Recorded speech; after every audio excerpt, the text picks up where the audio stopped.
I stared at the doll nestled in the tissue paper, then looked at my little sister's beaming face. I was 17 and a little old to be receiving a doll for Christmas, but this was no ordinary gift. When I was 8, I had begged and pleaded and hoped and dreamed for this very doll, but I had received other gifts instead. Now, 9 years later, the doll was in my lap because of a little 9-year-old girl who knew about an older sister's secret wish. For months, she pulled weeds in the garden, completed chores faithfully, and did extra jobs that no one else wanted in order to save the $80 it would take to buy the coveted doll, not for herself, but for me. I had never received a gift given with so much love. But she's my sister. Isn't that what a sister is for? One day, my mom was in our shared bedroom and told us to keep the closet door closed because it would help the room look neater. A few days later, I pulled something out of the closet and left the door open. "Amy," I heard a little 5-year-old voice say, "we're supposed to keep the closet door shut." It was a little bossy for a 5-year-old, but she's my sister. Isn't that what a sister is for? We were both madly in love with Tony. He was a main character in a series of books we were reading. Because we were reading the books at the same time, there was a healthy competition to read faster than each other. "Amy, what page are you on?" my sister would slyly ask. 72. "Well, I'm on 96, and I know who won the essay contest." "Don't tell me," I squealed.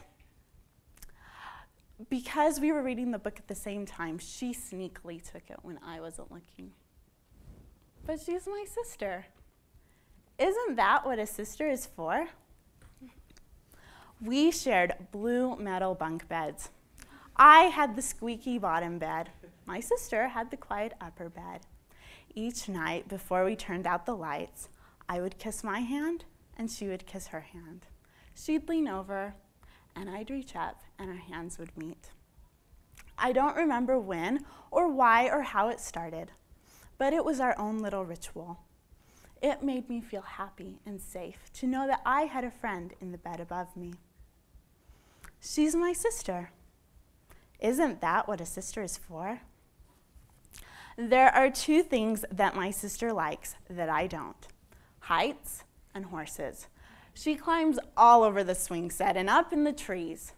She tells me to have fun, and I stand on solid ground and tell her to be careful. The horse craze started a few years ago, and as soon as I went to school, our room underwent a transformation. The pansy bedspreads were exchanged for ones with horses. My trinkets were pushed aside to make way for a horse collection. And my favorite pictures were replaced by palominos, or whatever you call them, galloping in the wind. Try as she might, my sister cannot convert me to be a horse or a height lover. In all fairness, there are 2 things that I like that my sister doesn't: cooking and Chinese food. When I went home for a week this summer, I suggested that we make dinner together. I planned out a delicious menu and then cooked it with my mom while my sister played the piano. As far as the Chinese food goes, I keep hoping that her taste buds will change, but for right now, I settle for Mexican. There are 8 years between my sister and me. As we have grown up, the age gap has shrunk. We now spend hours together talking, laughing, sewing, playing the piano, and going shopping. We tease each other about our differences as well as our similarities. I love my sister, and she loves me. After all, we are sisters. Isn't that what sisters are for?